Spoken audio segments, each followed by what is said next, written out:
திருச்சி பாராளுமன்ற தொகுதி திமுக கூட்டணி வேட்பாளர் துரை வைகோவை ஆதரித்து அவரது தந்தை வைகோ கந்தர்வக்கோட்டையில் வாக்கு சேகரித்தார்.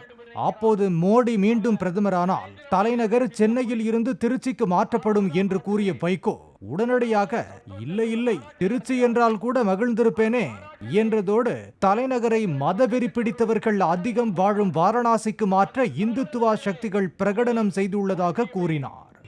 இந்திய அரசியல் சட்டம் அடியோடு மாற்றப்படும். இரண்டாவது, தலைநகர் சென்னையிலிருந்து திருச்சிக்கு மாற்றப்படும், வாரணாசிக்கு மாற்றப்படும். வாரணாசிக்கு மாற்றப்படும். திருச்சி என்றால் கூட மகிழ்ச்சி அடைவேனே, வாரணாசிக்கு மத வெறிபிடித்தவர்கள் இருக்கக்கூடிய, இந்துத்துவ வெறிபிடித்தவர்கள் இருக்கக்கூடிய வாரணாசிக்கு அந்த தலைநகர் கொண்டு செல்லப்படும். இப்படி 32 பக்கத்துக்கு ஒரு பிரகடனத்தை அகமதாபாத் இருந்து சில மாதங்களுக்கு முன்னாலே இந்த இந்துத்துவ சக்திகள், சனாதன சக்திகள் வெளியிட்டன. வைகோவின் பேச்சை கேட்டவர்கள் தமிழக தலைநகரை தமிழ்நாட்டிலே இல்லாத வாரணாசிக்கு எப்படி மாற்ற இயலும் என்று குழம்பியபடி சென்றனர். ஐயா, நீங்க என்னென்னமோ பேசுறீங்க, எனக்கு ஒரே குழப்பமா இருக்கியா.